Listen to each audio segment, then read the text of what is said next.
अभी सलीम वास्तिक की गला रेत कर हत्या कर दी गई। उसने इस्लाम के प्रति कुछ अपनी असहमतियाँ जाहिर करी थी। उसको एक्स मुस्लिम कहा जाता था।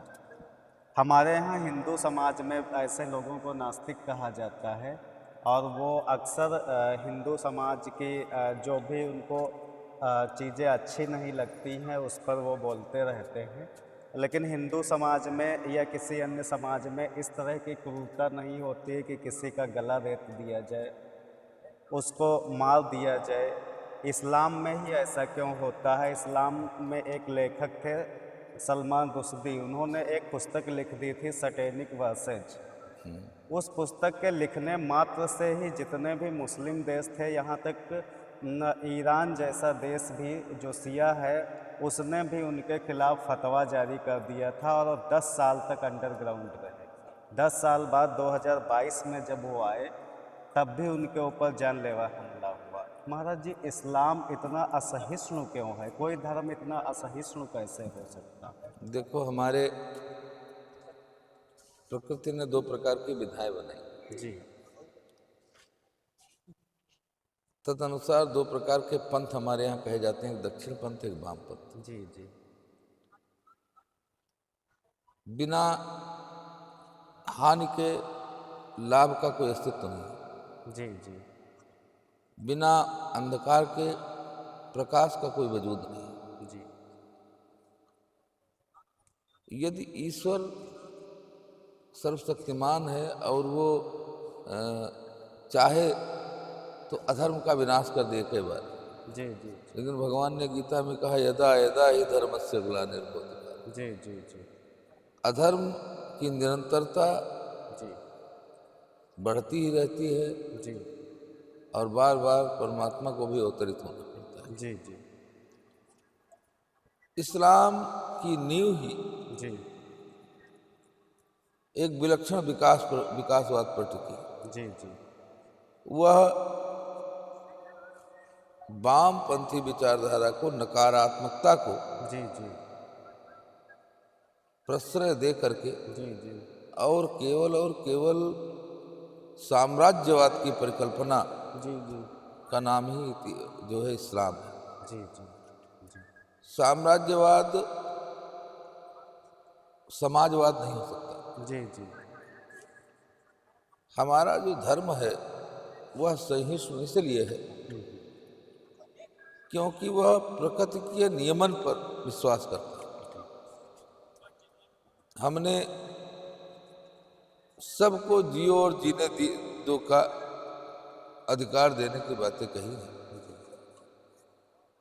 अपने स्वार्थ के लिए किसी पर भी अत्याचार करने की बात हमारे शास्त्रों में नहीं कही गई। जी अब जो अभी आप कह रहे हैं कि गला रेत करके हत्या कर दी गई, क्या वास्तविक जी महाराज जी, सलीम वास्तिक उनके। वास्तविक का हाँ। पहली बार हत्या नहीं की गई है। हत्या के प्रयास करके उसे गंभीर रूप से घायल कर दिया गया है। जी जी अब वह पुनः स्वास्थ्य लाभ कर रहा है। जी जी हमारी मान्यताओं के मध्य में भी कुछ ऐसे धूर्त और क्रूर व्यक्ति हैं जो हमारी सरल, सौम्य,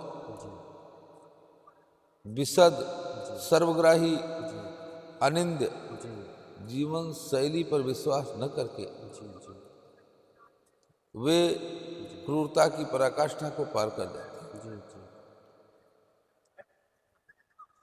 अंतर इतना है कि हमारी सौम्यता जी उन्हें दंड देने के लिए हमें प्रेरित नहीं करती। जी जी ठीक इसके विपरीत, जब इस्लाम की क्रूरता,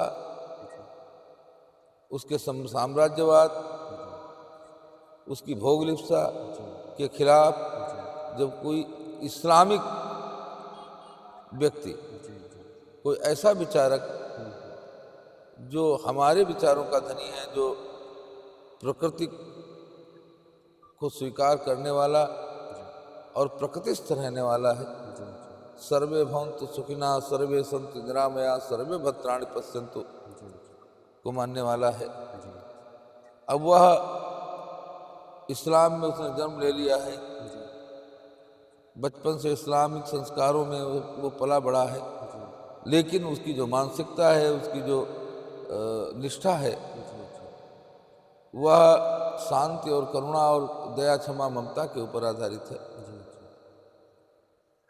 तब इस तरीके के वास्तविक पैदा होते हैं और तब उनको कष्ट होता है और तब वो मारे जाते हैं। जी महाराज जी। यदि इस्लामिक विचारधारा के साथ वो वास्तविक चल रहा होता तो आज उसकी हत्या के प्रयास न होते। जी जी इसलिए लेकिन ये कम नहीं होना है। जी। हमारी मान्यताएं, भारत जो है उसमें इस्लाम पूरी तरीके से फल फूल नहीं सकता जी जी ना। इस्लाम भारत में इस्लाम बनकर के नहीं रह सकता। जब भी भारतीय मुस्लिम जब अरब जाता है तो उसे काफिर ही कहा जाता है। जी जी। क्योंकि यहाँ कितना भी आप कर लें, यहाँ के जो नींव की ईंट है, यहाँ की जो संस्कृति है, वह शौर्य की संस्कृति है। जी जी। राम का व्यक्तित्व हमें शौर्य सिखाता है, आदर्श सिखाता है, मर्यादाएं सिखाता है, संस्कार सिखाता है। भगवान कृष्ण का व्यक्तित्व हमें राजनीति सिखाता है, आध्यात्म सिखाता है, नृत्य और उत्सव सिखाता है। भगवान बुद्ध का चरित्र हमें दया, क्षमा, ममता, करुणा, इन सब का सदुपदेश देता है। महावीर स्वामी अहिंसा का हुंकार भरते नजर आते हैं। तो गुरु गोविंद सिंह राष्ट्र के प्रति अपना सर्वस्व न्यौछावर करने में पीछे नहीं है।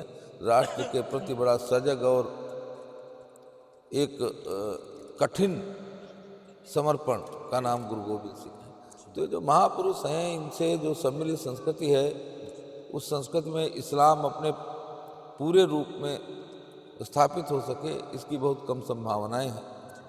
इसीलिए हमारी संस्कृति को नष्ट करने के तमाम उपाय किए जाते रहे हैं, लेकिन यह विशुद्ध संस्कृति इतनी जल्दी नष्ट नहीं होगी, होने वाली भी नहीं है। यह भारत भूमि है, यहाँ सहिष्णुता, करुणा, दया, क्षमा, ममता, शौर्य, बलिदान, त्याग, इन सब की जो संभावनाएं हैं, हमारे यहाँ क्रूरता नहीं है, हमारे यहाँ सूरता है। क्रूरता नहीं है, सूर और क्रूर में अंतर है। वीर वही है जो कि शत्रु पर जब भी खड्ग उठाता है, मानवता के महागुणों की सीमा भूल न जाता है। सीमित जो रख सके खड्ग को, पास उसी को आने दो। साधु संत के सिवा किसी को मत तलवार उठाने दो। तलवार की अपनी जो है अपनी उसकी परिभाषा है। महाराज जी, बहुत अच्छे से आपने एक्सप्लेन किया और बहुत बहुत धन्यवाद कि आपने इतनी गहराई से बताया है और समझने वाला आपके पूरे भावों को समझ लेगा, आत्मसात कर लेगा। बहुत प्यारी लाइन आपने कही है। तो महाराज जी, अंतिम संदेश क्या देना चाहेंगे? देखो, अंतिम संदेश ये है कि ये राष्ट्र है, भारत है। यहाँ की संस्कृति कोई भी स्वीकार कर ले, हमें कोई आपत्ति नहीं। वो हिंदू है, मुसलमान है, सिख अथवा ईसाई। जी जी। हम ये मानते हैं कि माँ की धानी चूनर का सम्मान बनो तो आ जाओ, बन हमीद भारत माता की शान बनो तो आ जाओ। पाक परस्तों हिंद छोड़कर तुम्हें पाक जाना होगा, भगवे को देकर इज्जत रसखान बनो तो आ जाओ। बहुत अच्छा महाराज जी।